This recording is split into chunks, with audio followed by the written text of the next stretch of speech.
What's up, everybody? Welcome to the CaliCast. I'm Urijah Faber, the California kid. We spitting some knowledge, telling stories, and having a good time.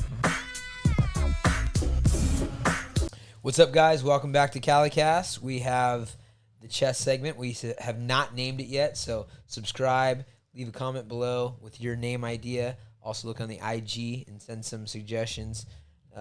Tuss, do we have some suggestions from last week?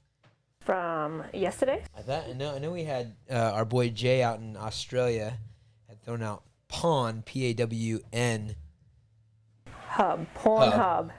Pornhub. That might be a small conflict, but what are some other suggestions? We got Say It With Your Chess from Sanchez. Oh, say it with your chest. That's a good one. I like that one. Grandmaster Crow. The Conquest to the Queen. The Conquest to the Queen. That old chestnut. That old chestnut. Two Queens. Somebody else has King Me. King Me. I Team like Alpha that. Chess. CaliCast. Is that who was didn't Jeremy Joel Perkins CEO have a little shout out? He did the Alpha the Cali Gambit. The Cali Gambit. Yeah, I mean that's playing off our own. Anyways, nonetheless, we're still figuring out the name for this segment of the CaliCast. It's a complicated setup. We're basically playing a game of chess, a battle of wits and technique, a simulated war, and getting to know our guests. Today we have Ricardo Ramos, one of the, is it Ramos? Yeah, Ramos. Ramos is the whitest way you could say that possible. There's an oil company called Ramos. You should maybe try to get in on that. Yeah. But Ramos, longtime member of our team here and a longtime member of the UFC. So you're at this age 25 years old. Got your first fight when you were 21. Dana White looking for a fight. Yep. And have 7 fights in on the big show. So Ricardo has been through a lot. You know, traveling out here to be a part of this team has at times been a hassle. I think we had your hoopty car that you had bought parked in the parking lot for. I'd defend that thing. Yeah. We almost got it towed like 6-7 times Thanks over a year. But it's been great having Ricardo out here, and he's got a fight April 17th on the same card as Alex Munoz. So how you feeling for that? Feeling great. It's a pleasure to be here. And, I'm feeling great for the fight, having the best training ever, and ready to just go and rock. Yeah, it's funny. I forgot you were actually sitting in here when Alex was doing his show, the game the other day, and Alex Munoz is actually how you were brought into our team. Yep. And Alex cornered you against a guy that also trained with us, Tanaka. Yeah. And so Alex had just moved out here, and he went to corner you, and he happened to fight Tanaka, who is, a train with Tam guy, and then you came out shortly after, so it was a good intro. That's actually kind of common. We have guys that have fought before that show up and do their thing. So yeah, Alex is the first gringo that I met in U.S., so it's the first American guy that I met in USA when I first came here, and he have been helping me every time I'm here, and he's a real brother for sure. Yeah, he's awesome. You guys have a similar vibe. It's like Alex is the Texas, California and kid. I'm a Campinas, California kid. Yeah, that's it. That's right. You guys all have a kind of the same vibe. Yeah. Now we're gonna continue this conversation and get going on the chess.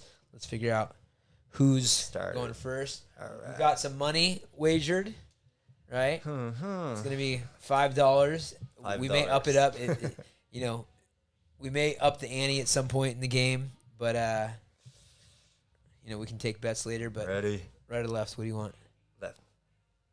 All right, you go first. I think I'm 0 for 3 on first starts, and 1 for 1 on my record right now. This one. Oh yeah, my bad. Right, So I started. You started off, and we'll try to keep this game going. We're working on getting our timer clock. We're gonna have 2 ways to win. They're gonna take judgment of who spends the least amount of time making movements, and also who wins the game. That's how we dictate the winner in this scenario. Okay. All right, your turn. Now, how do you stack up against Alex? Because I know Alex, you're right now living with Alex, and you're living with Isaac. You guys have a little tournament. Who's the head honcho in the room? Well, Isaac, it's just like that. Like Isaac beat me, and Alex beat Isaac, and sometimes I beat one of these guys. So it's going back and forth. Like every day is someone's day, you know. But they've made like a rule that every time someone lost the game, they gotta like read the chess book and get some learnings from the book and some rules or study some of chess. So it's been fun, really fun, and I think I'm ready for this game. That's awesome. Yeah. So it sounds like you've lost quite a bit. So you've had to. Yeah, I've lost a couple of these games. So you've had to get in and do your time Yeah. by reading the book, the chess. for Yeah, I Dummies. think I'm the one that most read the book for sure. Or I should be. And now's the best time to be in California. It's springtime, Yes. and the birds are chirping, the flowers are blossoming. It's going to be an awesome spring, and then summer. I can't wait. I'm so glad winter's over. What's the weather like back home? Where in Brazil are you from? I'm from São Paulo. Like Campinas is 1 hour from the capital, São Paulo, and there's always like a surprise. We never know what's the weather like. Some days in the summer is cold. Some days in the winter is hot. So we never Really? know. Yeah, it's pretty crazy. And how close to the beach are you? Is it close to the It's beach like at all? 3 hours. 3 Okay. hours. Sometimes I go to the beach. Like it's pretty easy to, and also it's a beautiful highway, so it's pretty nice. And So is it kind of a country vibe? Is it a city vibe? What's the? I used to say like Campinas is pretty much Sacramento, so I really like it. When I came in Sacramento, I thought that was like pretty much my city in Brazil, so that's why I really like it, Sacramento, because I feel like home, and it's almost like same weather when it here is like hot. Yeah. It's pretty like similar than my city, so it's really hot. Here, I feel like here is really hot when it's summer. Oh yeah. Yeah. Yeah. It can get really. I mean, Yeah, Vegas is a step up. Arizona, and then you've got like the desert out like Palm Yeah. Springs area. That's all pretty hot. But Sacramento, we can have over 100 degrees on a fairly Yeah. regular basis, in the 90s quite a bit, and it's a dry heat. So yeah, at least it's a dry heat. It's not humid, and we go from there. yeah. I have been trouble with this when it was cold here. Now You we have are- not been here? No, I was here like now it's getting hotter, Yeah. so it's easier. But I was coming to the gym like early and early morning, and my God, that was really hard for me. Yeah, that was freezing. Crazy for sure. And now I'm feeling better for sure. It's Okay. getting hotter. Now, this is a rare occasion. We're about to end the game really quick. Oh here. no! So Don't tell me that. So once we do this, we'll play a backup game. And we'll see how far we get for our interview. Okay. But How you did that? I could be wrong. I could be wrong. You're I'm wrong. pretty sure. I don't know. Let's see. Okay, ready? Yeah, ready. Oh Lord. Before we go, so you got some news here. What? You got some news here. You've got a Yeah, I got. you some got a baby coming. a baby on the way. Yeah, That's wild, man. crazy. Congratulations. Thank you so much. That's exciting. I mean, and I know you told me right now Mhm. that you guys found out the gender. Are you Yeah. guys going to keep that a secret from the general public, or what do you think? So you guys will be the first podcast to announce that I will be a father of a girl, a little girl, and that's pretty. It's a happy moment for me. I just knew about it like before the podcast. My girlfriend, she called me by FaceTime, and she put like a leader in the call. So she just was like writing like, what is coming, baby or boy or girl, and she made kind of surprise for me, and that was fun, like very excited for me. Oh, that's awesome. And I was expecting for a boy, but it's always good, man. You know- Doesn't matter what's the gender. If comes like healthy, that's Yeah. the best. That's the best. You know, I think I was like convinced I was having a boy, and that's all I thought. I was having a boy for sure, and I don't know why I was so boy heavy when it came to my first child, and I It's remember your turn or Jaslyn. mine? It's my turn. Okay. Jaslyn was saying that that she wasn't sure, but she thought in her heart that it was going to be a girl, and I said, you know what, our son's gonna accept your apology when he comes out, and you were calling him a girl and all that kind of stuff, and so it was pretty funny when we found out that we had the baby girl. For sure. Jaslyn actually shed a tear because she thought I was gonna be upset. Oh, really? Yeah. And I was like, "What's wrong?" She's like, "I just feel like you're upset because." And I was like, "No, I'm good with whatever." But honestly, having a girl has been the best thing. Best thing for sure. That's what my father just told me. I was expecting a boy just because I'm a fighter. I want him to train and do like kind of the same way I did. Yeah. But when if you would have your son fight, you would push him in that direction, you think? No, I would just I think it's not like he would choose like naturally, because he will see me training every day and doing like my lifestyle. Maybe he doesn't do it the same, he doesn't like, but I think that's not like I think he will like it for just to see me doing this. Yeah, and, you think it'd be a natural? I mean, you never know, obviously, but that's kind of the case that I've seen. Little Danny Castillo's son, he's like in there kicking, hitting the bag. You got Tyler Diamond, he's got his son in here who's watching every single day, and he's just brand new.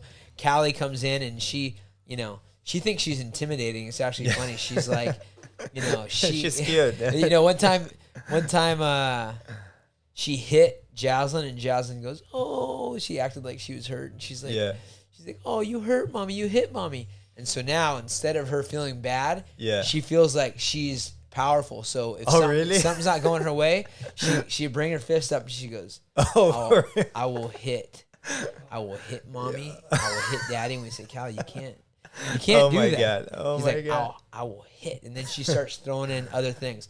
"I will hit picking lemons. I will hit watching Bambi." What about Roman? Rome's just kicking it. He's more chill. He's super chill. Yeah. And Callie, she's sweet. She found her power spot. She intimidated her mom once, made her fake cry, and now she's like, "Oh, like I'm powerful," and I don't want to break it to her. She's not quite as powerful as she thinks, but she cannot be hitting people. She mostly just is like threatening it. She'll twist the hand and be like, "Bro, I'm telling you, keep it up, I will hit you."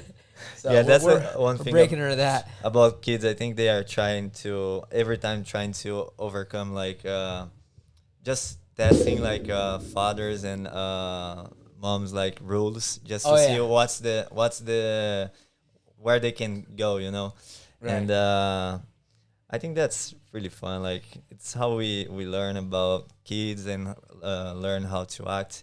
Yeah. And I'm pretty excited to have all this experience in the near future. How does it work for you, the foreign fighters that are tuning in? How does it work for a fighter that wants to go to the other side of the country? What kind of hurdles they have to jump through? I know that we had issues quite a bit back in the day with whether you could or couldn't come. You have to get a P1 visa and sponsorship, and you can really mess things up. Tanaka actually, the guy that you fought from our team, he hasn't been back in a few years because his visa issue. He overstayed a visa and wasn't able to get it, situated. So he was on a suspension for a while, and he just got a suspension removed, and he'll be coming back. I think in this month. Yes. So what's it like?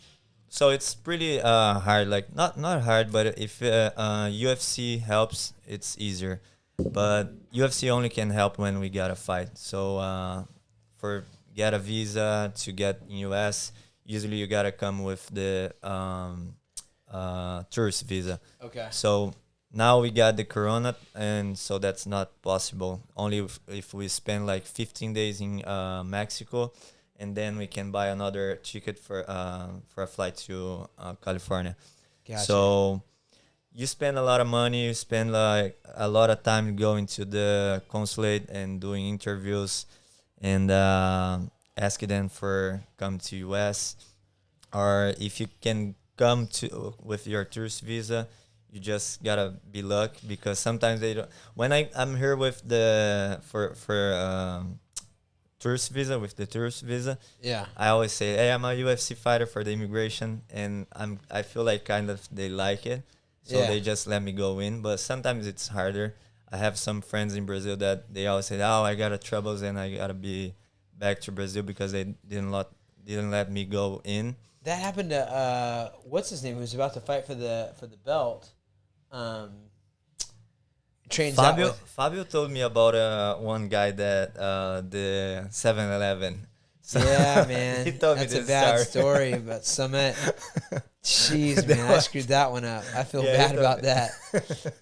Basically, I got a call at like 6:30 in the morning from immigration, and this kid was coming from India, Summit, and he, they were interrogating him because he had the Olympic tattoo and he looked like a fighter and whatnot, and basically he had been working or had been spending time at 7-Eleven, and they saw like an old message where Fabio called him 7-Eleven, and then I said, oh yeah, he's a hard worker when he's not at the gym, he's he's over at 7-Eleven, like, oh, he's working at 7-Eleven. I said, well, I don't know if he's working this and that, and then they asked him, he said, oh yeah, and it put him off, so he's on a couple years suspension before he can come back. But he's a young guy and has a lot of opportunity. But I'm thinking of from the pit out in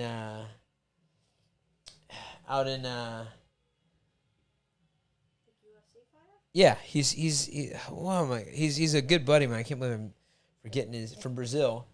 Oh, Davison? No. He's light heavyweight. Light heavyweight. From Glover Brazil. Teixeira. Yeah.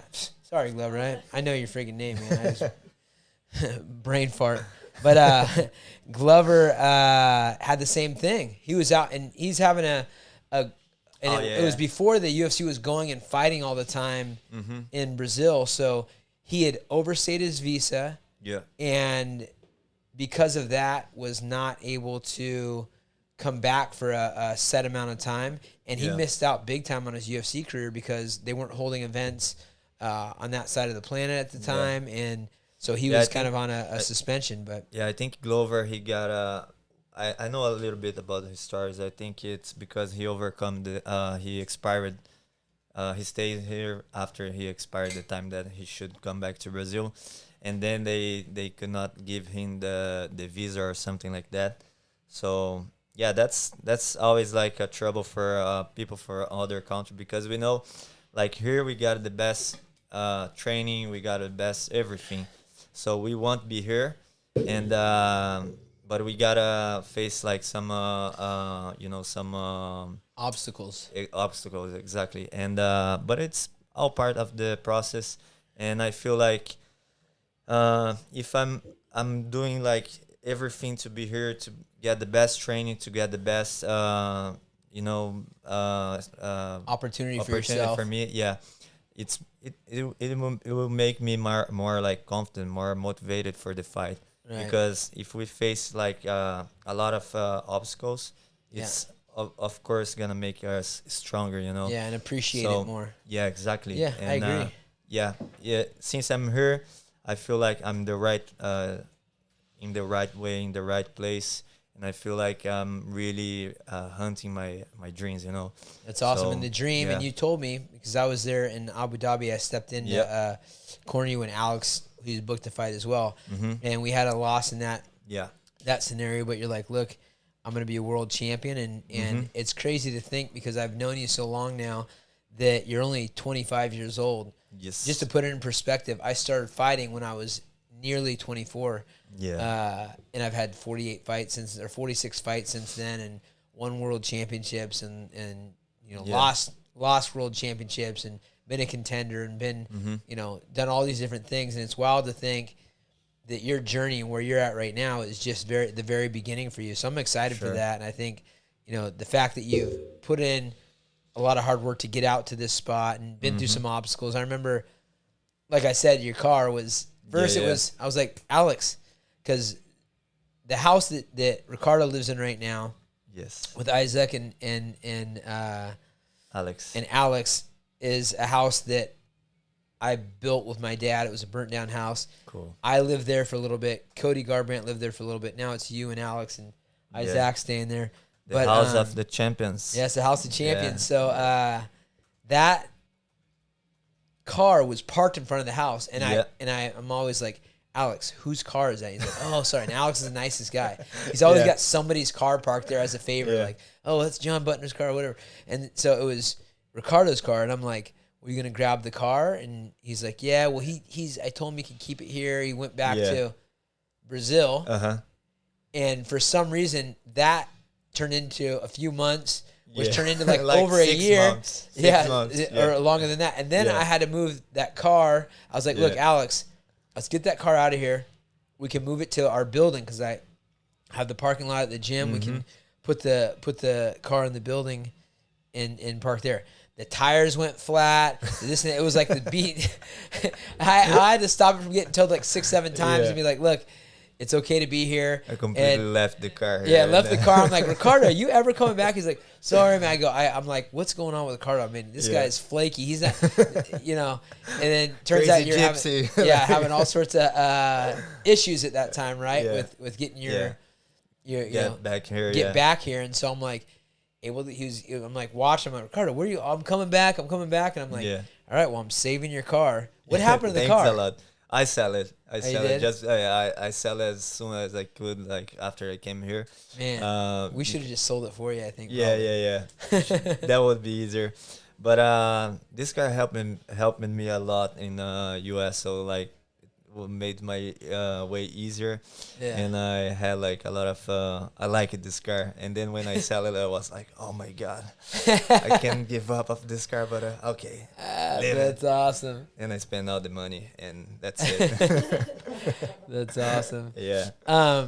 When you are back in Brazil,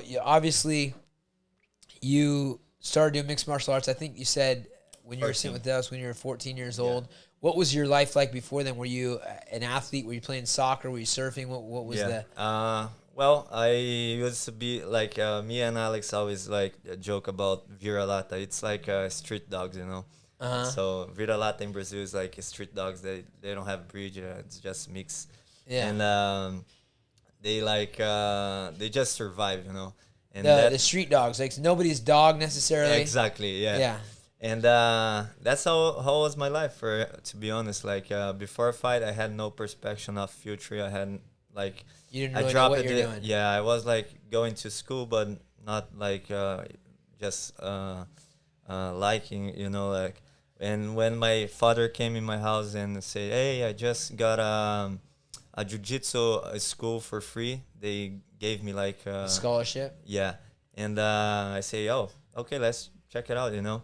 And then I talked to my master, Marcelo, and he said, "Hey, you gotta come here, just clean the gym, and you can train for free."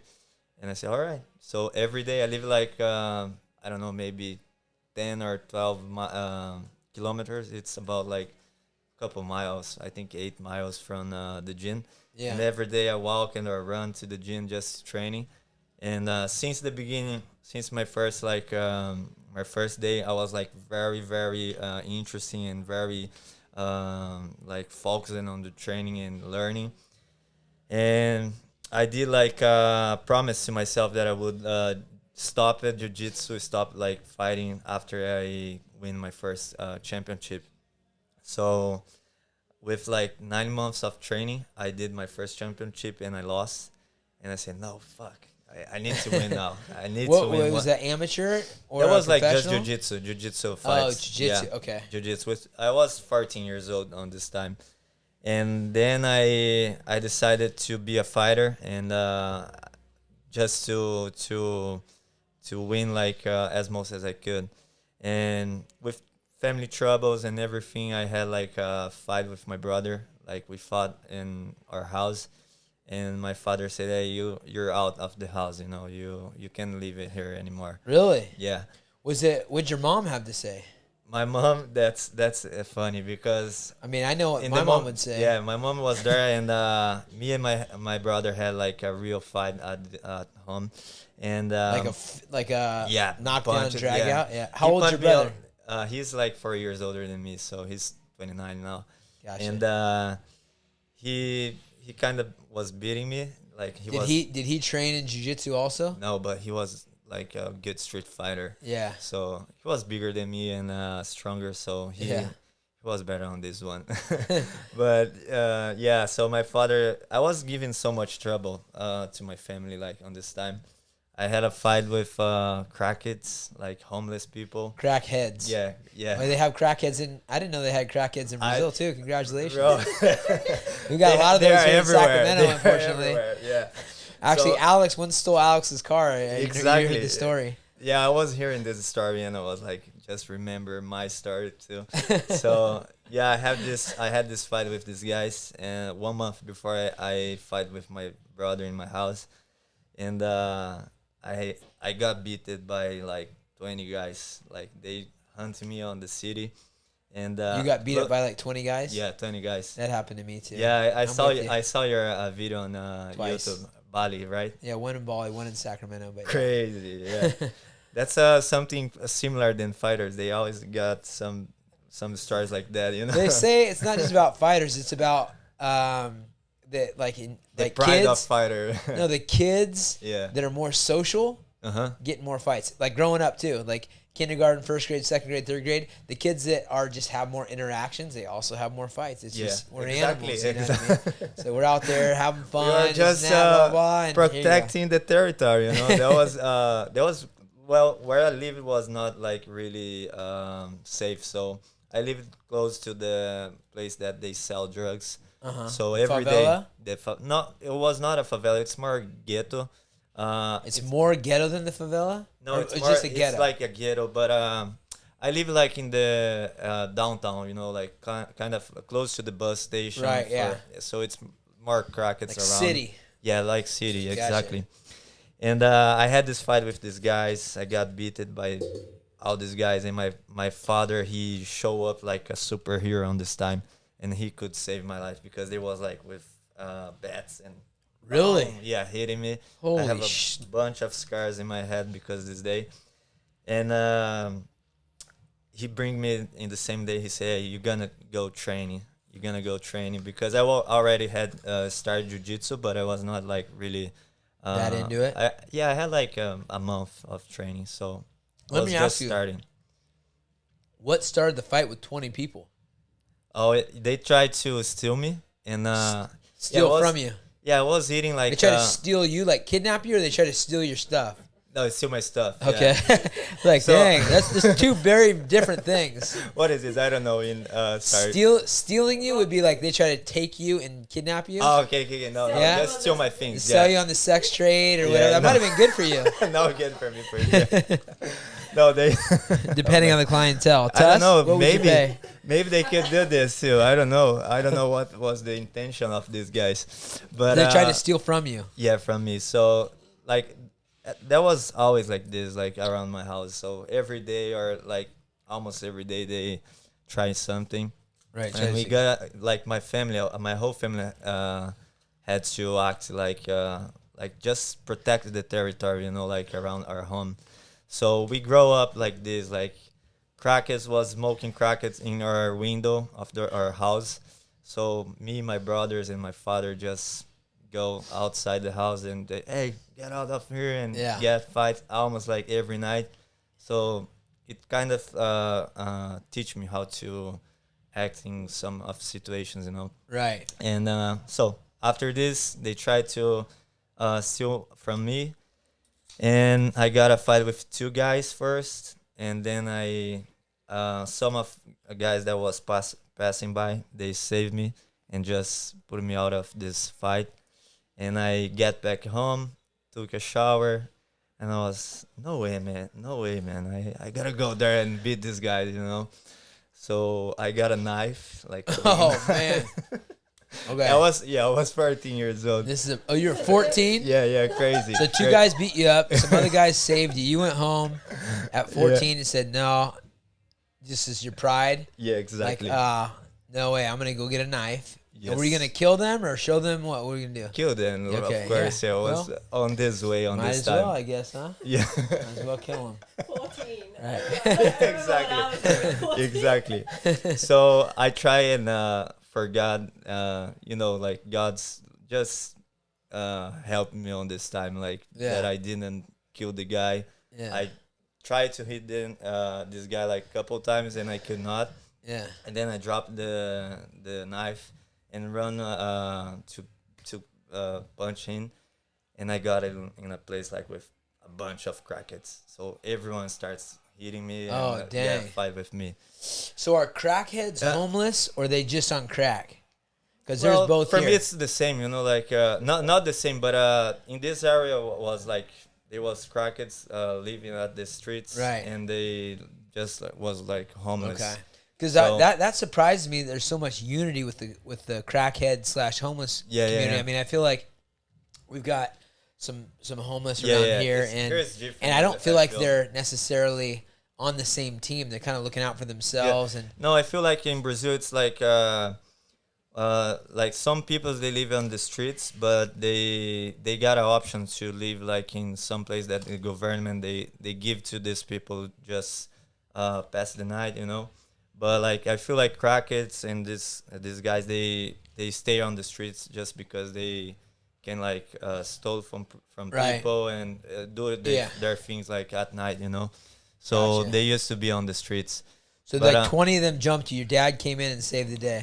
Yeah, my dad was a taxi driver on this time, so Uh-huh. he just show up with his car and because some of tax drivers saw me like getting beat, and they told my father by the cell phone, and he just could find me and help me and save my life. Oh, thank goodness. So in the same day, my father bring me to the jiu-jitsu class and just they was training takedowns on this day, like judo takedowns, and my body was like all hurt, everything. So that was like, and my father told my coach what happened, and my coach like kind of gave me a lesson on this day, and he just keep it the training like takedowns just to make me feel like all this pain, and then he bring me and talk it to me and told me like, hey, if you keep on this way you're gonna die like soon, Yeah. and if you focus on fight, like give her like your life to the fight, you maybe can have like be a champion, you maybe Yeah. can be a teacher or whatever. You can have a career. Exactly. Yeah. And so he's like, hey, you got two paths. You can try to stab Exactly. crackheads with knives when you're 14, Yeah. or you can go win some money, meet some girls, travel the world, and have a good life. normal life. Yeah. And then I kind of started like focusing more on the fighting, and then my father in this fight with my brother, he Kicked you out of the house. kicked me out of the house. Why did you take your brother's side? Because my brother on this time he was working. He was a straight man. Like he did everything my father tell him to do, and I was he was the problem. contributing to the family. Yeah, and I was the guy with problems, Yeah. So yeah. Hey, So- at least he didn't pull their pants off and drag them around the street like Alex did. All around the world, the same set, the same side. Yeah. So my you asking me about my mother, what she thought, and in this day she saw me like on my street of my house. I was going to the gym, and she called me, hey Ricardo, come back here. And I thought like, oh, she wants me to stay, like I just gonna stay here. And she gives you one last smack across the face. Get out of here, you asshole. Almost like this. She gave me a bag and say, hey, here's your clothes. I put it all in this bag. Take care and be safe. And because she knew that I could like You'd be all right. yeah, I would be all right. How And many then knives did she leave in the bag for you? Did she leave a knife? No, she did not. Condoms? Yeah. no. But on this time I was a virgin. So Good that for was you. yeah, good for me. And then I slept in the door of my gym, like on the street, and I wait for my master. So 5 a.m. I remember he was there and, hey, what's up? What are you doing here? Yeah. I was, master, I'm a little bit early for the training, and he knew about everything. He just act like he doesn't know. Yeah. And then after this day, he just said, hey, you could sleep here if you wanted. And I said, okay. And I stayed one day, and then one more, and then one more, and I started living at the gym. And I stayed there for 7 years. At the gym? Yeah, at the gym. Wow. From like 14, 15 to 21 when I fought Tanaka. Yeah. That's awesome, man. Yeah, crazy. That's pretty cool. Pretty cool. That was Yeah. perfect. I think How that was the gym? Was it a nice gym?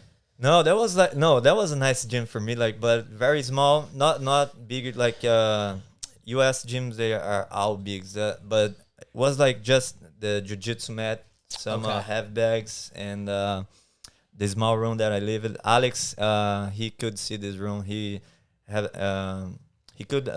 teach me in Brazil for 2 times, I think. Yeah, he came to Brazil, he came did to some Brazil. seminars and stuff, right? Yeah, and he spent like 2 months there, and he could see how was my routine and everything right there.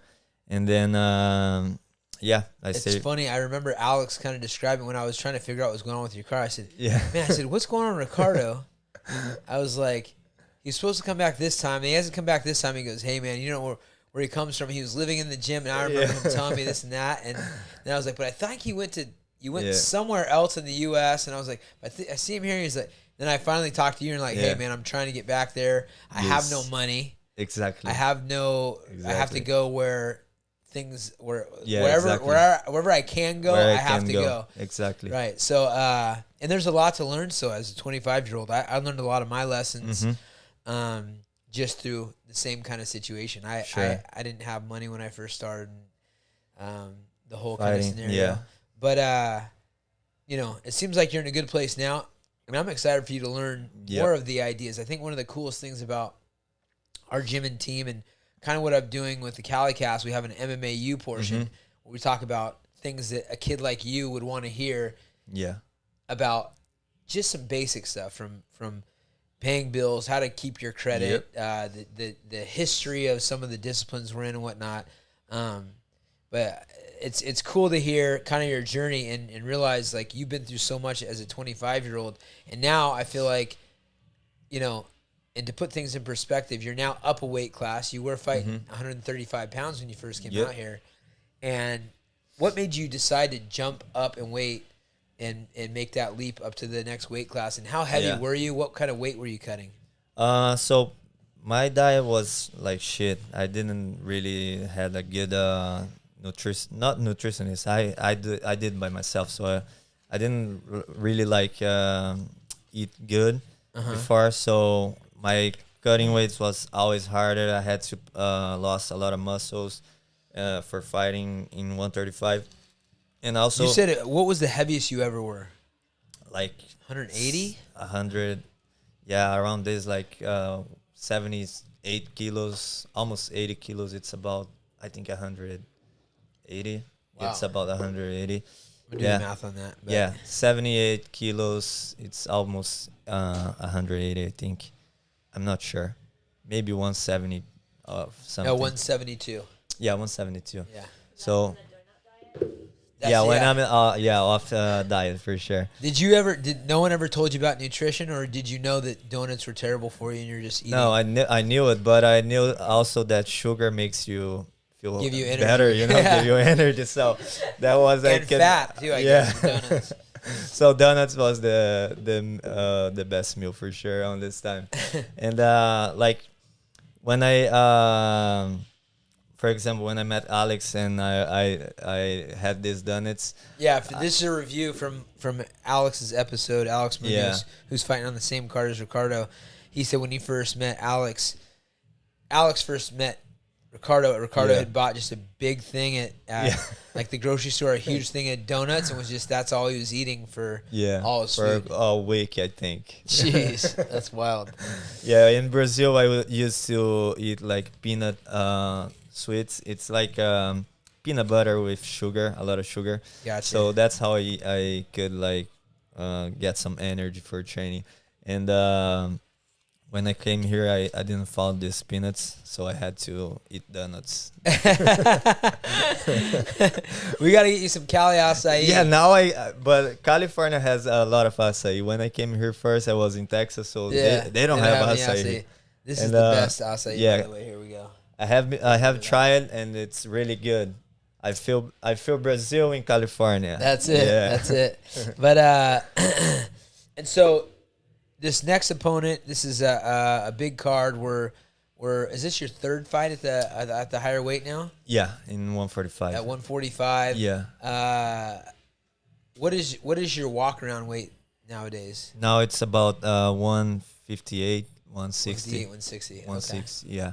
That's good. Yeah, it's good. When I was fighting 145 pounds, I was weighing about 154, 156 sometimes towards the later part of it. But yeah, it's nice to not have to cut too much. Yeah, my plan is to be 154 in 2 weeks, so I'm getting there like slowly and just cutting a little bit like every day, and try to keep in healthy and make my cutting weight like easy. Yeah, I hope. But it's never easy. It's the last part of a weight cut is never easy, but there is something to be said. Yeah, Cody Garbrandt's a good example of this. Also, he stays like pretty low in his weight class. Yeah, Song Yadong, he's a guy that gets way heavy. Mm-hmm. Josh Emmett's a guy that gets way heavy. Yeah, Feely has a tendency to do that on occasion, and I feel like they all perform best when they start early on getting their weight down as well. Yeah, like every guy has a different way to cut weight, to training and everything. And if you feel good, I think that's the best way, right? Like if you feel good the way you're doing, and if it's working, I think that's the best for sure. And I feel like now I'm better. I'm eating better. I'm like having the best diet ever, and I feel good. I feel good in this division. I feel good the way I cut my weight and everything. So hopefully we get the result we want, and you get the performance we we know you can do. Yeah. Now we're wrapping up this podcast. Let's get back to the game. All right. And I'm really excited to see what you're going to do. Okay, so. Oh my God. So you already see it? No, I can't see it. I can see you're finishing the game. So this is a classic tale of the old man getting the young buck. Ready? This is my queen, you know, right? Yeah. Oh my God. Checkmate. Is that right? Oh, I could be wrong. Yesterday you corrected But I cannot eat this? You can, but you can't because I'm right here. Oh, fuck. You can't eat that. Oh my God, bro. That's good. Hey. You gotta show me that, then. Hey, this is the Gandhi Fight Club. The Gandhi Fight Club. God. Give me a time. Just let me think about something here. Okay. Oh my God. All right. Have you found a way out here? Yeah.